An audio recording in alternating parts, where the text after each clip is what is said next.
Israel के जरिए Qatar पर किए गए हमले और इसमें 5 लोगों की मौत के बावजूद इसराइल के पीएम नेतन्याहू बज़िद हैं और वो अपने कदम को सही ठहरा रहे हैं, ये कहते हुए कि कतर हमास के लोगों को पनाह देना बंद कर दे वरना हम फिर कतर पर हमला करेंगे और हम कहीं भी हमास के लोगों का पीछा नहीं छोड़ेंगे। पीएम नेतन्याहू की इस धमकी पर अब कतर का मुंह तोड़ जवाब आया है। कतर के पीएम ने नेतन्याहू को वॉर क्रिमिनल कह दिया है और कहा कि जो इंटरनेशनल क्रिमिनल कोर्ट के जरिए अपराधी घोषित हैं, उन्हें हम न्याय के कटघरे में लेकर आएंगे।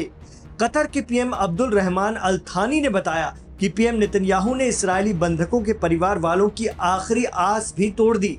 कतर के पीएम ने दावा किया कि नेतन्याहू ने बंधकों की उम्मीद को मार डाला। उन्होंने बताया कि हमले की सुबह यानी मंगलवार को हमास की कैद में रह रहे इजरायली बंधक के एक परिवार ने मुझसे कहा था कि हम कतर की मध्यस्थता पर भरोसा करते हैं, लेकिन इसराइल ने हमास के खिलाफ जो कदम उठाया है उसने इजरायली बंधकों की उम्मीद को भी तोड़ दिया। उन्होंने कहा कि PM Netanyahu international criminal court के जरिए वांछित इंसान है और कतर उन्हें न्याय के कटघरे में लेकर आएगा। इसराइल के हमले से बेहद गुस्से में आए कतरी पीएम ने साफ कह दिया कि कतर अमेरिका की मंशा के मुताबिक हमास का दफ्तर अपनी राजधानी में बनाकर इस मामले में मध्यस्थता कर रहा था। फिलिस्तीनी प्रतिरोध आंदोलन हमास और इसराइल के बीच बातचीत में कतर एक प्रमुख क्षेत्रीय मध्यस्थ रहा है। इधर नेतन्याहू ने इसराइल पर 7 अक्टूबर 2023 को हुए हमले का जिक्र करते हुए कतर को धमकी दी थी, जिसमें उन्होंने कहा था कि इसराइल पर हमले करने वाले जिम्मेदारों को कतर से बाहर निकाल दो वरना इसराइल खुद ऐसा करेगा। नेतन्याहू ने हमास के जरिए इसराइल पर किए हमले की तुलना अमेरिका पर 11 सितंबर 2001 को हुए हमले से की थी, लेकिन अब बात सीधी कतर पर आई है तो वो भी गुस्से में है। कतर सख्त बयानबाजी कर रहा है। ईरान में रह रहे सीनियर भारतीय पत्रकार आकिफ जैदी कहते हैं कि अरब देश इसराइल के खिलाफ कुछ नहीं करते। अगर वो ईरानी मिसाइलों को बीच में रोकना और इंटरसेप्ट करना ही बंद कर दे तब भी ईरान इसराइल को सबक सिखा सकता है। वो कहते हैं कि अरब सरकारें भले ही इसराइल से डरें लेकिन अपनी आवाम को इसराइल का विरोध करने की इजाज़त दे दें, तब भी बहुत हद तक इसराइल की आक्रामकता को काबू में किया जा सकता है। बहरहाल पीएम नेतन्याहू के कतर पर हमले के बाद आए बयान और धमकी पर कतर का बेहद सख्त और तल्ख रवैया बता रहा है कि अब जब इसराइल अरब मुल्कों की चौखट लांग रहा है तो वो भी आक्रामक हो रहे हैं। वरना अमेरिका के बेहद खास दोस्त कतर का इसराइल के पीएम को वॉर क्रिमिनल कहना इतना आसान नहीं था, लेकिन कतर का गुस्सा बता रहा है कि वो इसराइल के खिलाफ कोई न कोई बड़ा एक्शन लेते दिख सकता है।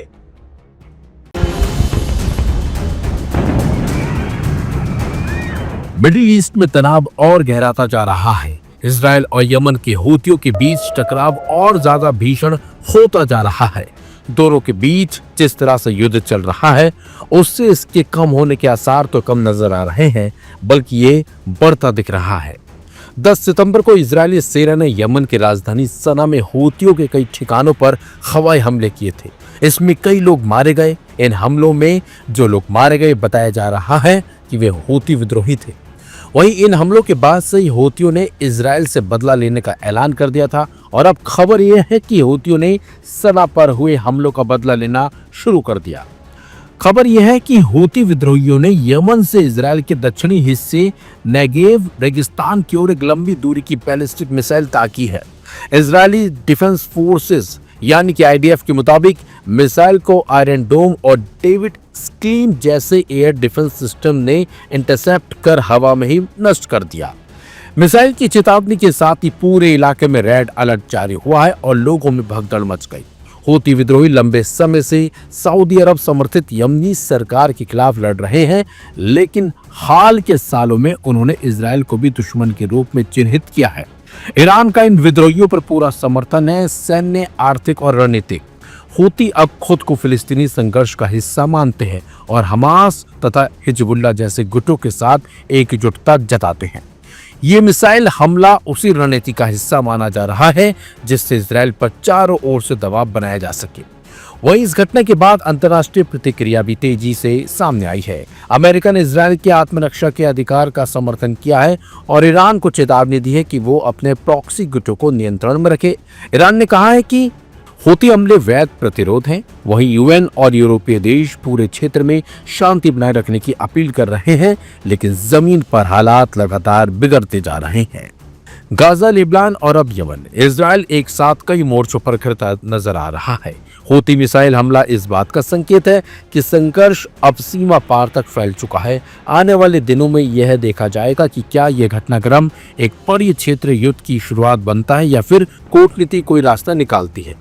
हूती मिसाइल और इजरायली एयर स्ट्राइक ये सिर्फ दो देशों के बीच की लड़ाई नहीं बल्कि पूरे मिडिल ईस्ट की स्थिरता पर बड़ा सवाल है।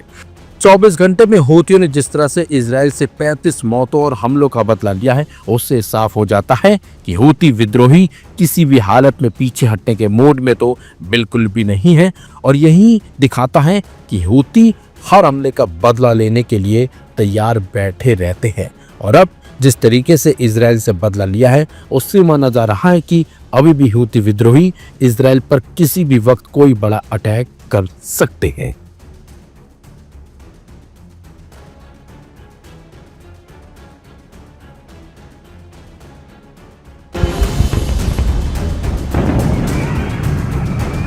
मिडिल ईस्ट में तनाव एक बार फिर खतरनाक मोड़ पर पहुंच गया और इसकी मुख्य वजह है इजराइल और उसके मुस्लिम देशों पर किए जा रहे हमले।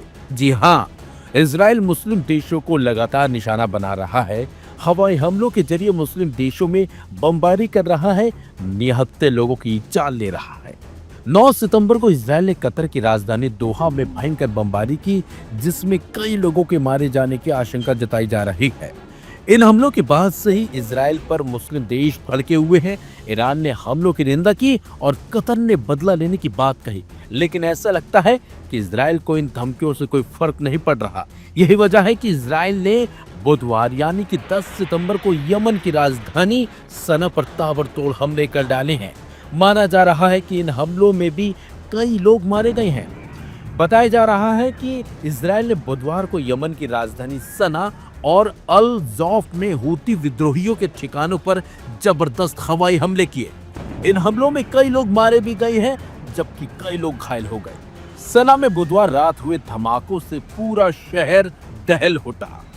इजरायली वायुसेना ने दावा किया कि उसने हूती विद्रोहियों के सैन्य कमांडर सेंटर, ईंधन डिपो और अन्य महत्वपूर्ण ठिकानों को निशाना बनाया है।